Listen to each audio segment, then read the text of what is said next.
जो भी चीजें शुरू होती हैं मेजरली वो गट से ही शुरू होती हैं, गट पे ही खत्म हो जाती हैं। तो एग्जैक्टली गट क्या है? अगर साइंस के हिसाब से देखा जाए, when we talk from scientific point of view, gut is your stomach and intestines. ठीक है, कर क्या रहा है स्टमक और इंटेस्टाइन्स? आपके खाने को डाइजेस्ट कर रहा है, आपके न्यूट्रिएंट्स को एब्जॉर्ब कर रहा है और आपके वेस्ट को एलिमिनेट कर रहा है। ओके, सो मैं एक चीज पहले पूछना चाहता हूँ, गट इज माय नाभि, right? No, then what is gut? Gut is your stomach. Okay, and this whole area is known as gut. हाँ, stomach, large intestine, small intestine, ये पूरा एंटायर सिस्टम जो आपके अंदर बैठा हुआ है, ठीक है, दैट इज गट। एक एंजाइम्स रिलीज कर रहा है खाने को डाइजेस्ट करने के लिए, फिर एब्जॉर्प्शन हो रही है न्यूट्रिएंट्स की, फिर एलिमिनेशन हो रही है वेस्ट की। ओके, मुझे लगता है बहुत सारे लोगों को बस यही मालूम था कि जो हमारे ये वाला एरिया होता है, नाभि वाला एरिया होता है, दिस इज गट। अच्छा, but exactly this is not gut. This is not gut. This whole area is known as gut. This whole area is known as gut क्योंकि इसके अंदर trillions and trillions of bacterias बैठे हुए हैं, good and bad दोनों, और दोनों ज़रूरी है।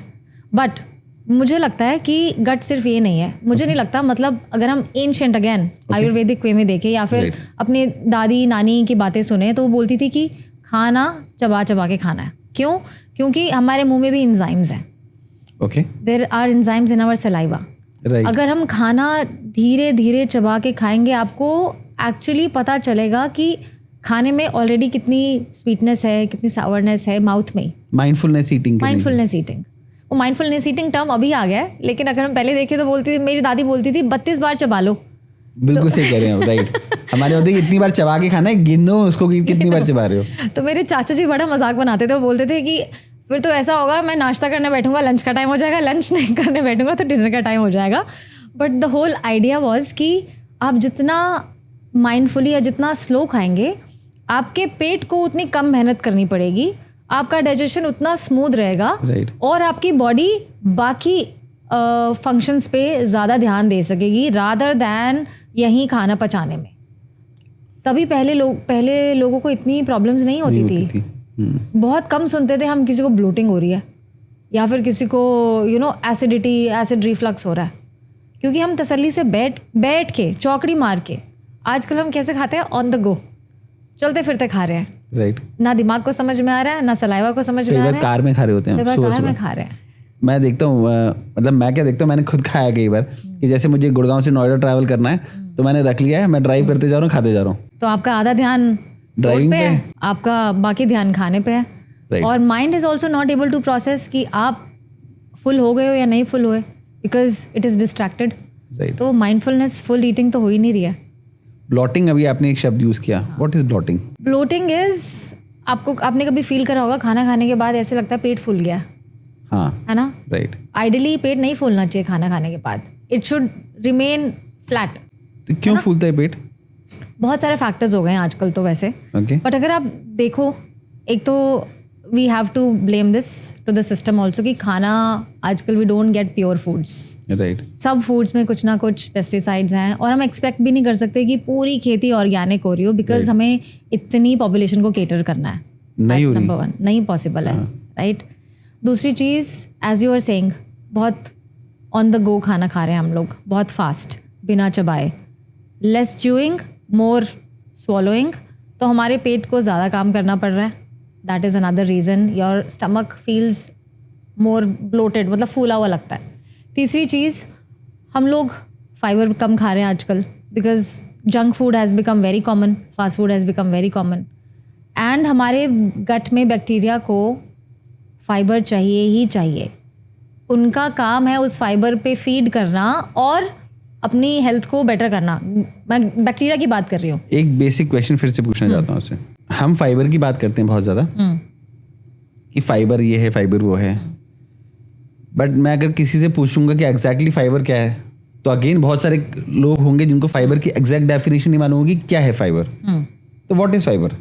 फाइबर क्या कोई सब्जी का कोई रेशा है, दैट इज फाइबर, या कोई और खाने का टाइप है, दैट इज फाइबर, कोई बैक्टीरिया है, that is fibre, what is fibre? तो फाइबर एक ऐसी चीज़ है आपके खाने में जो आपके खाने के बल्क को बढ़ाती है, ठीक है। एंड उसके 2 टाइप्स हैं, soluble fibre, insoluble fibre, but हम इतनी डिटेल में नहीं जाएंगे। एक एक सिंपल लेमन लैंग्वेज में एक बता लेमन दीजिए। लैंग्वेज में आपके खाने को जो वॉल्यूम देती है, जो बल्क देती है, that is fibre, okay and that can be digestible, indigestible both, soluble insoluble both. Okay और ये हमारे गट के बैक्टीरिया के लिए बहुत ज़रूरी है, क्योंकि गट बैक्टीरिया इन पे फीड करते हैं, वो उनका खाना है। ओके हाँ, and sometimes it is very important, क्योंकि जैसे हम घर का झाड़ू लगाते हैं, वैसे ही ये फाइबर हेल्प करता है ब्रूमिंग प्रोसेस में, हमारी गट के क्लीनिंग में हेल्प करता है। Okay so this fibre is important. अगर फाइबर नहीं होगा ना, आपको पेट आपका भरेगा नहीं। और ये फाइबर ऐड करना इसलिए ज़रूरी है ताकि आप जो extra carbs, extra protein, extra fat खा रहे हैं, वो भी प्रोपोर्शन में खाएं। Okay yes, that fiber is important. तो when we eat food, when you are saying ना ब्लोटिंग क्यों हो रही है, तो जब हमारे गट में ये ratio of good bacteria versus bad bacteria बिगड़ जाता है, that ratio is disturbed, is when we feel bloated as well. Oh और जब हम स्ट्रेस्ड भी होते हैं तो हमारे कोर्टिसोल लेवल्स बढ़ेंगे, उनका सीधा इम्पैक्ट हमारी गट पे आएगा, that also causes bloating. Okay और आजकल के लाइफस्टाइल में बर्नआउट इतना कॉमन हो चुका है कि हम आधे टाइम फिजिकली इतने बर्नट आउट होते हैं, मेंटली इतने बर्नट आउट होते हैं कि हमारी एनर्जी खाने को प्रोसेस करने में लगी नहीं पा रही होती। राइट तो that also causes bloating. Exactly so many factors have come into play when we talk about bloating. ओके जो हम जैसे अभी आपने बात करा कि बहुत सारे बैक्टीरियाज होते हैं उसमें, तो मैंने जो सुना है कि 100 trillion good and bad bacterias होते हैं हमारी गट में, और इसमें से कुछ बैक्टीरियाज एक्टिव होते हैं, कुछ एक्टिव नहीं होते। जैसे कि नॉनवेज फूड को डाइजेस्ट करने के लिए कुछ बैक्टीरियाज होंगे, बट कुछ बैक्टीरियाज काम नहीं कर रहे होंगे। वहीं अगर कोई वेजिटेरियन है तो उसके लिए कुछ ऐसे बैक्टीरियाज होंगे जो सिर्फ वेजिटेरियन डाइट के लिए होंगे, बट नॉन वेजिटेरियन डाइट के लिए नहीं होंगे। तो क्या ये सही है? बिल्कुल सही है।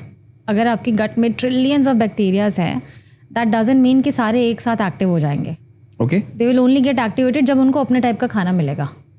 ओके यस, जैसे अगर लेट्स से मुझे मेडिटेरेनियन फूड पसंद है, तो अगर मैं मेडिटेरियन रेस्टोरेंट में जाऊंगी तो मैं वहाँ पे मज़े से खाऊंगी। लेकिन अगर मुझे चाइनीज़ रेस्टोरेंट में भेज दोगे और मुझे पसंद नहीं है, तो प्रॉबेबली मैं वहाँ पर थोड़ा सा ही खा के आई विल बी लाइक नहीं, अब नहीं खाना है। राइट तो same goes with our bacteria as well, because there are different variety of bacteria जो हमारी गट में बैठे हुए हैं। ओके और जब उनको अपने टाइप का खाना मिलता है, that is when they feed on that kind of food. Okay और नॉनवेज खाने को प्रोसेस करने में ज़्यादा टाइम लगता है because of the kind of protein that they have and the density of non-veg that we consume compared to the veg foods. That is the only difference. Yeah, and yes, you are very right कि different bacteria love different kind of food. आपने इतनी सारी चीज़ें बताई और आपने good bacteria और bad bacteria के बारे में भी बहुत सारी बात करी। गुड बैक्टीरिया तो समझ में आता है कि हमारी बॉडी के अच्छे कामों के लिए है वो, बट बैड बैक्टीरिया का क्या काम है हमारी बॉडी में? So there has to be a ratio. जैसे हमने बोला था कि एक रेशो होनी चाहिए गुड बैक्टीरिया और बैड बैक्टीरिया की। बैड बैक्टीरिया इसलिए ज़रूरी है कि हमारे गुड बैक्टीरिया आउट नंबर ना करें। नंबर 1, सबको कंपटीशन पसंद है। अगर बैड बैक्टीरिया होंगे तो good bacteria will also be competitive to perform. Opposition होना चाहिए, ऑपोजिशन होना चाहिए, बिल्कुल। तभी आप स्ट्रेंथ अपनी बरकरार रखोगे ना। If you are not living in a competitive world, तो आपका कॉन्फिडेंस और आपकी मतलब स्किल्स भी निखर के नहीं आती हैं। Okay so this is in simple language, this is very important. तो ये फाइट हमारे शरीर से ही शुरू हो जाती है कि हमारे शरीर में ही कंपटीशन है, तो बाहर तो कंपटीशन हो गई होगा। बिल्कुल, यस राइट। दूसरी चीज़, कभी आपने देखा है बच्चों को बोलते हैं कि थोड़ी देर मिट्टी में खेलने दो, इट्स ओके, है ना? That actually helps build immunity. तो अगर हमारी बॉडी में थोड़े से बैड बैक्टीरिया है ना, तो that helps with building our immunity in a much nicer way, क्योंकि हमारी बॉडी में इन्नेट कैपेबिलिटी हो जाती है टू फाइट जो भी एक्सटर्नल आ रहा है, एंड उसमें बैड बैक्टीरिया का role is very important. Third thing ये है कि जब हमारी बॉडी में गुड बैक्टीरिया आउट नंबर कर जाते हैं, जैसे लैक्टोबैसिलस बहुत बढ़ गया, तो लोगों को सीबो आपने सुना होगा, this is a common gut problem these days, तो वो बढ़ जाती है। तो बैड बैक्टीरिया एक्चुअली थोड़ा सा चेक रखता है गुड बैक्टीरिया पे कि भाई you don't have to outperform all the time, we are also there to keep a balance. Right. And कुछ डाइटरी फाइबर है, कुछ फूड्स हैं जो good bacteria can not digest और ब्रेक डाउन, उसमें फिर हमारे बैड बैक्टीरिया का काम ज़रूरी होता है। And sometimes some farts are not very pleasant smelly होती हैं, तो वो that's the role of bad bacteria to clean the waste that is not needed for the body. Okay. तो थोड़ा सा होना ज़रूरी है, थोड़ा सा the balance of as we were speaking, सात्विक, तामसिक एंड राजसिक होना ज़रूरी है.